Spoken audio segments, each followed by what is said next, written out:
Hello विद्यार्थी, कैसे हैं आप लोग? आई होप अच्छे होंगे। सभी को गुड मॉर्निंग। और आज मैं 71st बीपीएससी का जो साइंस का क्वेश्चन है उसको मैं अभी एक्सप्लेन करने वाला हूँ। और इसके तीनों पार्ट का, फिजिक्स, केमिस्ट्री और बायोलॉजी, तीनों पार्ट को मैं अभी एक्सप्लेन करने वाला हूँ। और इसमें मैक्सिमम जो क्वेश्चन इस बार आए हैं, एनसीईआरटी डायरेक्ट हिट किया है हर बार की तरह। तो हम लोग बनाते हैं इसमें क्वेश्चंस को। ठीक है, चलिए देखते हैं। तो इसका जो पहला क्वेश्चन है हम एक लकड़ी के वृक्षों को 200 न्यूटन बल लगाकर उसे नियत वेग से फर्श पे ढकेलते हैं तो सीमांत घर्षण बल। तो सीमांत घर्षण बल, तो देखिए, सीमांत घर्षण बल जो होता है इक्वल एंड अपोजिट डायरेक्शन में लगता है। तो अगर किसी भी लकड़ी को हम इधर की ओर ढकेल रहे हैं तो इसी के अपोजिट में जितने फोर्स से हम इधर लगा रहे हैं, अगर जो 200 न्यूटन से, तो इधर भी जो फोर्स लगेगा वो 200 न्यूटन से ही लगेगा। तो इसका सही आंसर हो जाएगा दोस्तों ए। ठीक है, अगला देखते हैं।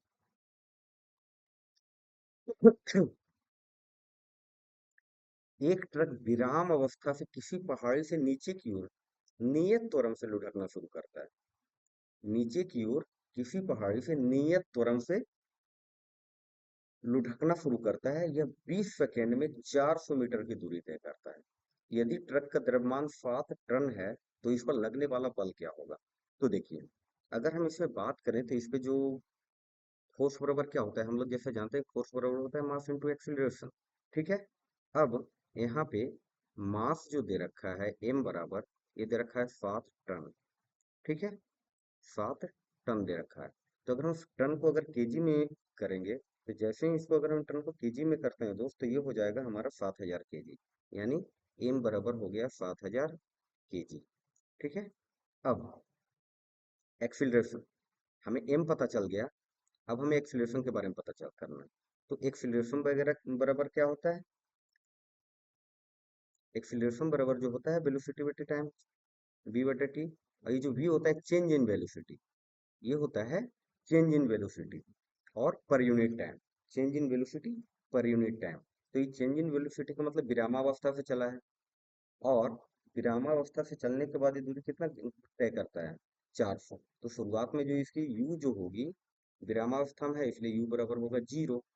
ठीक है, तो उसी तरीके से हमारा टाइम क्या दिया हुआ है? टाइम जो दिया हुआ है 20 सेकेंड। और टोटल जो एस जो दूरी दिया हुआ है वो 400 मीटर। ठीक है, तो हमारा एक और जो फॉर्मूला होता है दोस्तों, इससे पहले एस बराबर U T plus half A T square. ठीक है, एस बराबर U T plus half A T square. तो एस कितना दे रखा है? 400। यू 0 है तो ये हो जाएगा 0। और हाफ ए टी स्क्वायर, ये निकालना है हमें। और टी कितना है? टी है हमारा 20। तो 20 × 20 यानी कि 400। 200 से 200 काट दीजिए यहाँ पे, तो 400 बराबर हो गया 200। ए ए बराबर हो जाएगा 2। ठीक है, अब हम निकाल इस फॉर्मूले पे लगा दीजिए। एफ बराबर मास इनटू एक्सीलरेशन। तो मास बराबर कितना? 7000 केजी। और एक्सीलरेशन कितना? 2। तो 14000। टोटल जो इसमें फोर्स लगेगा दोस्तों, तो 14000। तो सही आंसर जो है जो हमारा हो जाएगा 14000 न्यूटन। ठीक है, अगला क्वेश्चन देखते हैं। किसी घर में एक महीने में ऊर्जा की खपत 250 यूनिट होती है, तो कुल ऊर्जा जूल में क्या हो? तो देखिए, हम लोग सभी को पता है कि अगर हम बात करें कि एक यूनिट बराबर होता क्या है, अगर हम एक यूनिट की बात करें तो एक यूनिट बराबर होता है 1 किलोवाट पर आवर। तो इसका मतलब होता है, इसका जो मान होता है दोस्तों, 1 किलोवाट पर आवर। और 1 किलोवाट का मतलब होता है 3.6 इंटू 10⁻⁶। 1 किलोवाट बराबर होता है 3.6 इंटू 10⁻⁶। अब देखिए, सिंपल। तो अगर एक यूनिट में इतना जूल हो रही है एनर्जी, तो इसको आप अगर जो उतना से मल्टीप्लाई करते हैं दोस्तों, कि 250 गुने कितना? 3.6 इंटू 10⁻⁶। अब इसको आप मल्टीप्लाई अगर करते हैं तो ये पॉइंट अगर हटाते हैं तो यहाँ आ जाएगा नीचे 10। एक से एक जीरो कट जाएगा दोस्तों। और इसको 36 इंटू मल्टीप्लाई जब 25 को कीजिएगा, तो 25 छक्का 150। और 25 दिया 75, तो 75 और 150 में जीरो आया है तो 15, तो 75 15 90 गुने 10⁶। ठीक है। अब ये दो जीरो को और इधर जब ले जाएंगे तो 9 × 10⁸, 9 × 10⁸ तो इसका सही आंसर जो हो जाए पूरा जो जूल में हो जाएगा सी, 9 × 10⁸। तो ये सिंपल है कि एक यूनिट में बिजली कितना खपत होती है, तो ये 3.6 × 10⁶ जूल। तो 250 यूनिट बिजली होगी तो कुल ऊर्जा जूल में कितना हो जाएगा, ये मल्टीप्लाई कर दीजिए इससे, 3.6 × 10⁶ मल्टीप्लाई 250। ठीक है। किस माध्यम में ध्वनि की चाल अधिकतम होती है, तो देखिए सबसे पहले हमारी जो माध्यम जो होता है ठोस, फिर होता है द्रव और गैस। तो अगर हम बात करते हैं तो सबसे ज्यादा जो ध्वनि की चाल होती है वो होती है ठोस में। अगर ठोस द्रव गैस की बात करें तो सबसे ज्यादा होती है ठोस में। और ठोस में अलग अलग होते हैं। ठोस में जैसे अगर हम बात करें एल्यूमिनियम का, एल्यूमिनियम का, तो इसका ठोस में सबसे ज्यादा होता है, किसका, एल्यूमिनियम का। इसके बाद अगर हम बात करें तो किसका होता है, वो फिर होता है निकेल का। उसके बाद किसमें होता है ठोस में, उसके बाद होता है स्टील का।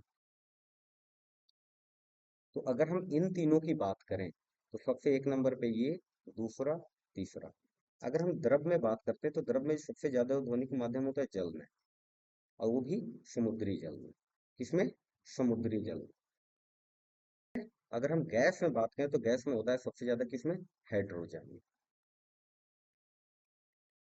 अब देख लीजिए इससे हमारा आंसर इसमें मिल जाएगा कि ध्वनि की चाल अधिकतम किसमें होती है। तो देखिए जल तो है, लेकिन ये आता है द्रव में, द्रव से ज्यादा होता है ठोस में। स्टील, तो स्टील है यहाँ पे, तो स्टील है ठोस में, स्टील, निकेल और एल्यूमिनियम, तो ये तीनों में कोई नहीं है। वायु, हाइड्रोजन, तो हाइड्रोजन तो है लेकिन ये गैस में है, तो सबसे ज्यादा किसमें होगी, स्टील में। इसलिए सही आंसर इसका हो जाएगा दोस्तों बी।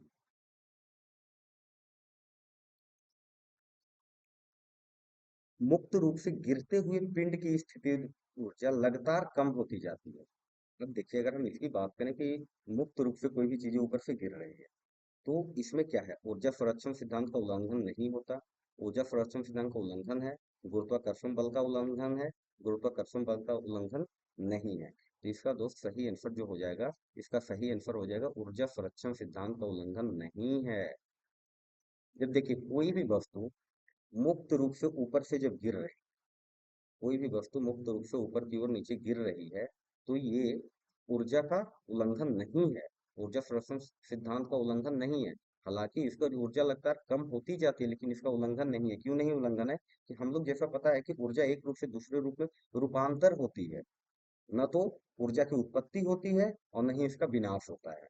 तो इसमें जब मुक्त रूप से ये जब गिर रही है ऊपर से नीचे के तरफ, तो जो इसकी जो स्थितिज ऊर्जा है, तो जितनी स्थितिज ऊर्जा इसकी कम हो रही है, उतना ही इसकी गतिज ऊर्जा में वृद्धि हो रही है। मतलब इस स्थिति में क्या हो रही है, जो इसकी स्थितिज ऊर्जा है, स्थितिज ऊर्जा कम हो रही है, कम हो रही है, उतनी ही गतिज ऊर्जा बढ़ रही है, उतनी ही गतिज ऊर्जा में वृद्धि हो रही है, उतनी ही गतिज ऊर्जा में वृद्धि हो रही है। ठीक है। तो यहाँ पे उल्लंघन नहीं है। ठीक है। अगला देखते हैं। बैलों की एक जोड़ी खेत को जोतते समय हल पे 140 न्यूटन का बल लगाती है। तो इसका जो इसमें बल जो कितना लगा रहा है, एफ बराबर लगा रहा है 140 न्यूटन। जोता गया खेत 15 मीटर लंबा है। तो खेत की लंबाई की जोतने में किया गया कार्य। देखिए दोस्त, हम लोग जो जानते हैं कि जो मेन जो तरीका जो होता है कार्य का, कार्य का मतलब होता है कि जितना भी आप फोर्स लगा रहे हैं उसका गुना कर दीजिए डिस्प्लेसमेंट से। डिस्प्लेसमेंट, डिस्प्लेसमेंट का विस्थापन। तो यहाँ पे कितना यूनिट का, कितना न्यूटन का फोर्स लग रहा है, 140। डिस्प्लेसमेंट कितना है, 15 मीटर। तो टोटल इसको मल्टीप्लाई कीजिए,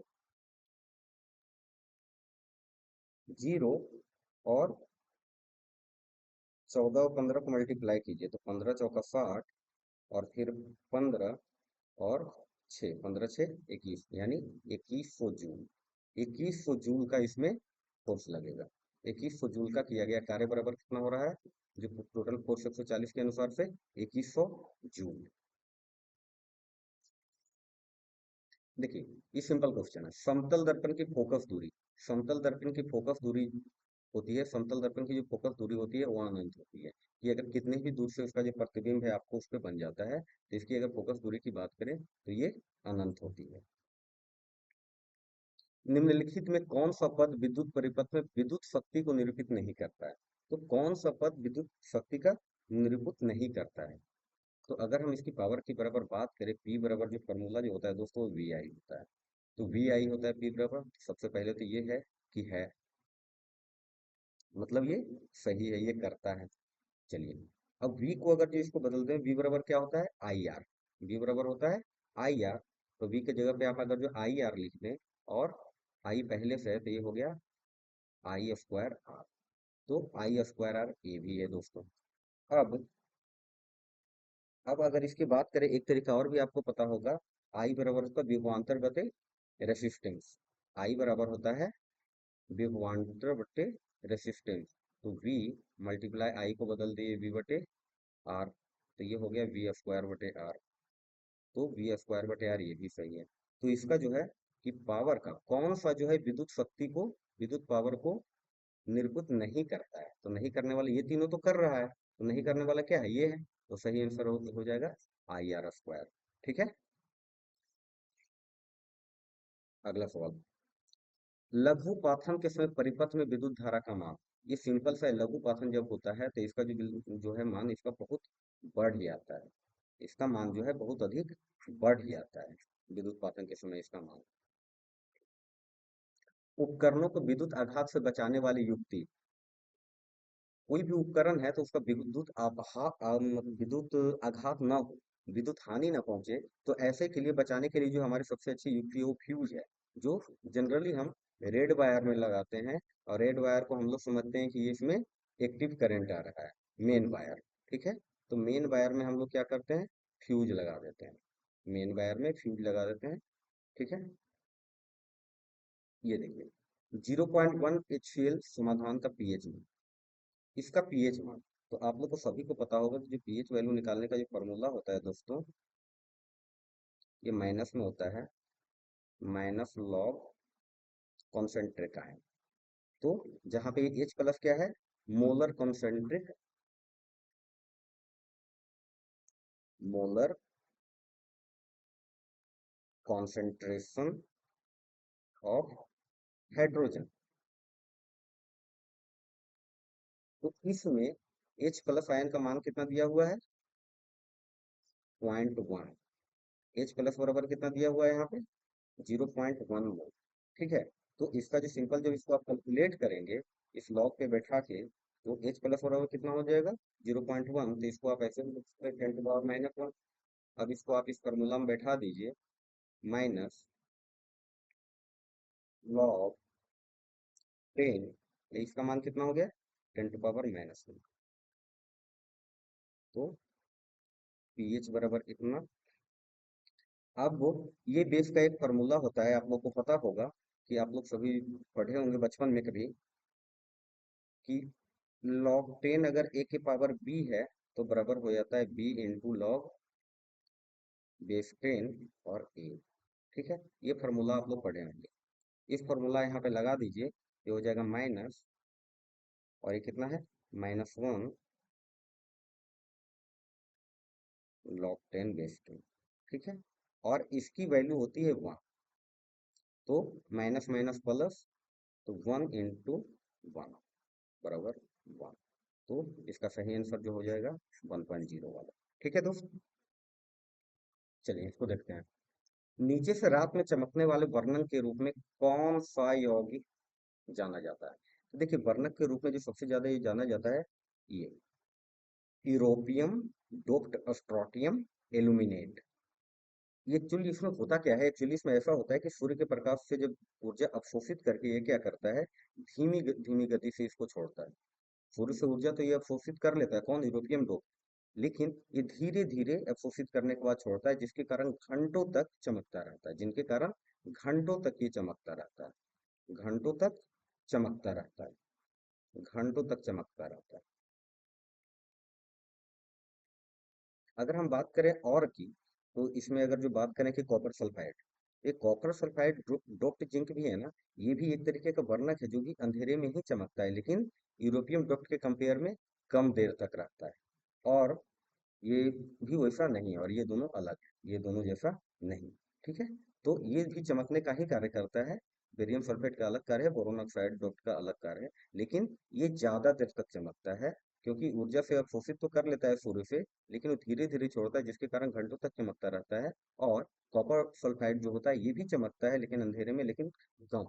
ये भी वर्णक में काम करता है, लेकिन इसके कंपेयर में कम। जब ये दोनों है तो यहाँ पे इसका सही आंसर हो जाएगा बी।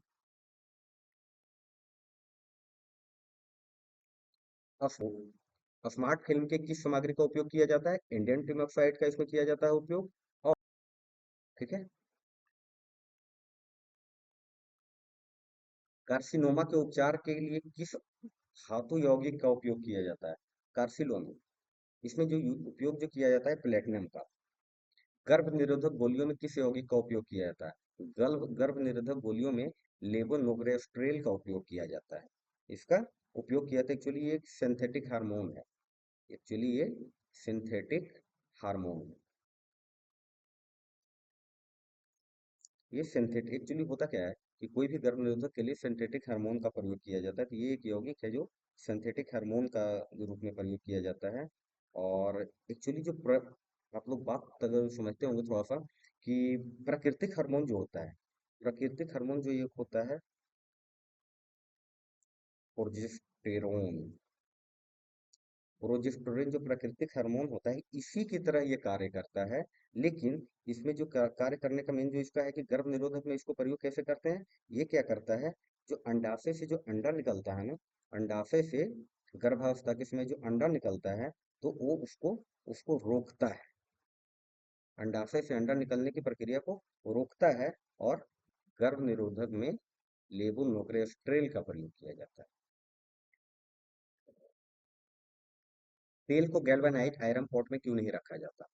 एक्चुअली इसका अगर ये जहरीला यौगिक बनाता है, तेल की गुणवत्ता को कम करता है, जंग देखी जाती है। ये एक्चुअली इसमें तीनों कार्य होता है। इसमें तीनों कार्य होता है, इसके लिए इसका सही आंसर है उपरोक्त सभी। एक्चुअली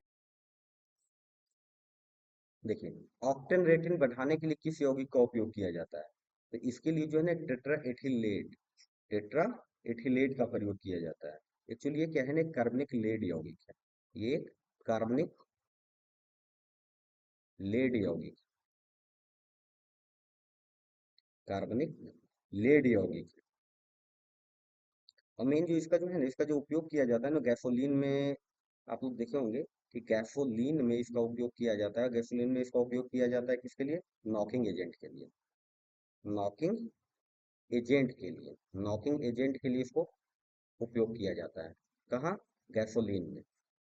तो इसका जो ऑक्टेन रेटिंग को जो बढ़ाने के लिए यूज किया जाता है, इसको टेट्राएथिलेट।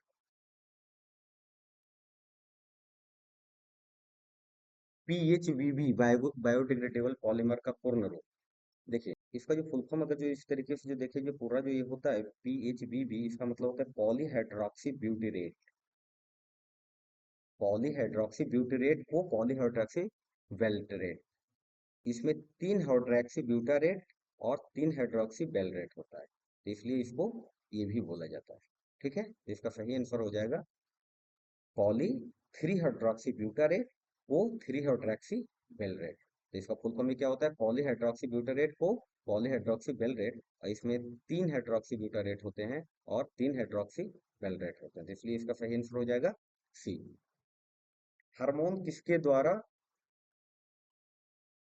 हार्मोन किसके द्वारा स्रावित होते हैं? तो ये जो है अंतः स्रावित ग्रंथियां जो होते हैं, अंतः स्रावित ग्रंथियां जो होते हैं, इसके द्वारा ये होता है। और इसी को ना कभी कभी डकलेस ग्रंथियां भी कहा जाता है। डकलेस ग्रंथि। और इसका जो है ना सीधा रक्त प्रवाह में इसका प्रयोग किया जाता है। जैसे जो है सीधा रक्त प्रवाह में ये जो डकलेस ग्रंथि है, ये सीधा रक्त प्रवाह में हार्मोन को छोड़ता है। और हार्मोन के छोड़ने के बाद ये सभी हिस्सों में कोशिकाओं तक इसे पहुंचाता है।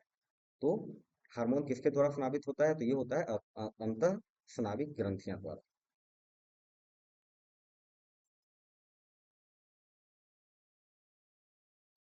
निम्नलिखित में कौन सा शब्द हर्पिस सिम्प्लेक्स हार्पिस सिम्प्लेक्स वायरस और मानव के बीच बातचीत को दर्शाता है? ये होता है परजीविता।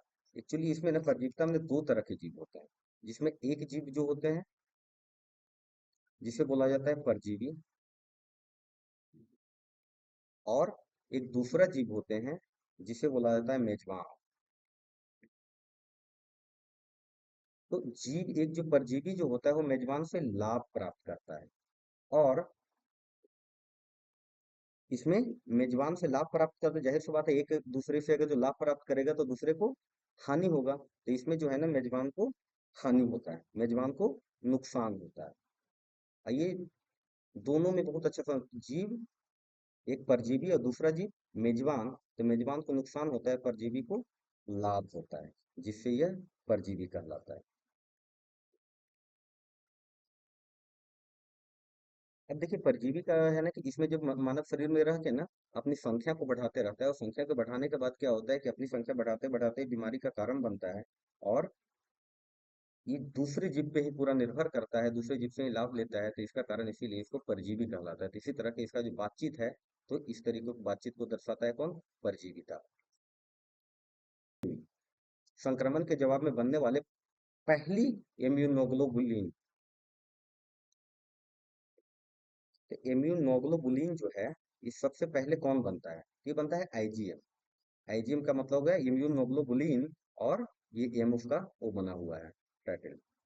तो सबसे पहले इसमें जो बनता है वो बनता है इम्यूनोग्लोबुलिन। जैसे होता क्या है कि कब बनता है ये, तो अगर जब भी हमारे शरीर में किसी भी तरह का प्रकार का सबसे पहले कोई प्रॉब्लम आती है, तो सबसे पहले कोई संक्रमण अगर हमारे शरीर में होता है, तो सबसे पहले जो है आईजीएम ही है जो सबसे पहले एक्टिव होता है एज ए एंटीबॉडी, और हमारे शरीर की कोशिकाओं को मदद करता है। ठीक है, और हमें बीमारी वगैरह से बचाता है, या उसका लक्षण को हमें पता करने में मदद करता है। कौन करता है? आईजीएम। तो इसका सही आंसर हो जाएगा सी। जैविक झिल्ली बायोमेम्ब्रेन्स किससे बनी होती है? देखिए बायोमेम्ब्रेन जो बनी होती है ना, लिपिड और प्रोटीन के संयोजन से बनी होती है। ये कोशिका झिल्ली होती है, जिसको मुख्य रूप से किससे बना होता है? कोशिका झिल्ली लिपिड और प्रोटीन के संयोजन से बना होता है, जिसमें प्रत्येक प्रजाति कोशिका का आकार अंग के लिए विशिष्ट होते हैं। तो इसका सही आंसर हो जाएगा ए। हाँ देखिए ये थोड़ा सा क्वेश्चन अलग तरीके का था। निम्नलिखित में कौन सा एक नॉनसेंस कोडन है? अब देखिए नॉनसेंस कोडन जो होते हैं, ये अगर जो नॉनसेंस कोडन की हम बात करें तो ये होता है तीन तरह का: U A A, U A जी, और यू जी ए। और इसी को बोलते हैं स्टॉप कोडन। इसी को क्या बोलते हैं? Stop codon. स्टॉप कोडन भी इसी को बोलते हैं। तो ये जो नॉनसेंस कोडन की बात करें कि कौन कौन था, U A, U A G, U G A, तो देखिए हमारा इसमें क्या क्या आंसर है। यू ए है कहीं? यू ए, तो यू ए है। You A G, you A जी कहीं नहीं है। यू जी ए कहीं नहीं है। ठीक है, अब बात रह गई ए यू जी। तो ए यू जी जो है ये है स्टार्ट कोडन, ये है स्टार्ट कोडन, ये है स्टार्ट कोडन, ये स्टॉप कोडन नहीं। और यू यू यू और यू जी सी जो है, ये जो है ना अमीनो एसिड को कोड करने के लिए प्रयोग किया जाता है। ये दोनों के लिए किसके लिए किया जाता है? अमीनो एसिड के लिए। अमीनो एसिड को कोड करने के लिए कोडन कहा गया है ये। अमीनो एसिड के कोडन के लिए प्रयोग किया जाता है।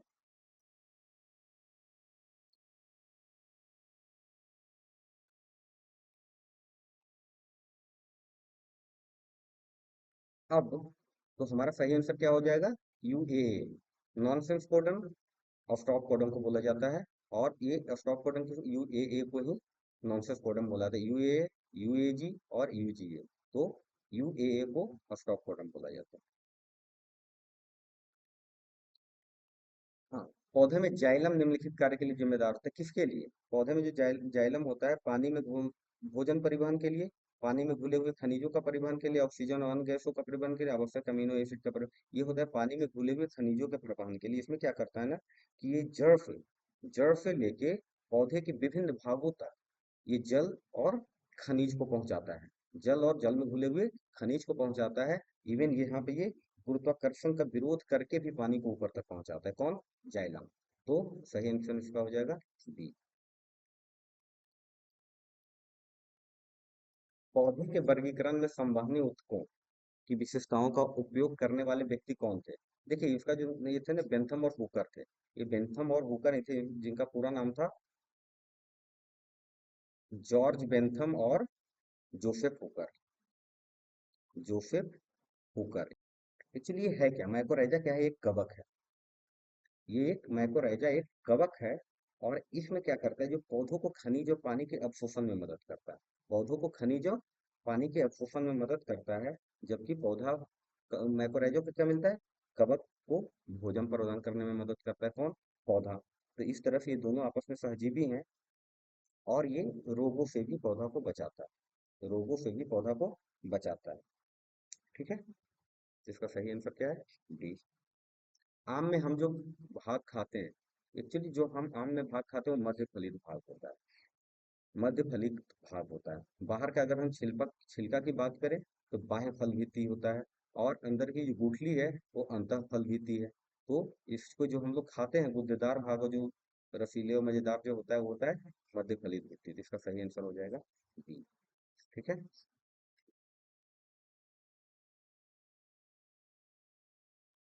तो दोस्तों, ये हमारा साइंस वाला पार्ट था, और भी सभी पार्ट्स इसके आते जाएंगे। तो आप लोग से एक रिक्वेस्ट है कि विद्यार्थी ऑनलाइन एजुकेशन हब विद्यार्थी चैनल को सभी लोग लाइक शेयर और सब्सक्राइब कीजिए। चैनल नेम है @विद्यार्थी पीसीएस। @विद्यार्थी पीसीएस। तो विद्यार्थी पीसीएस को सभी लोग लाइक शेयर और सब्सक्राइब कीजिए।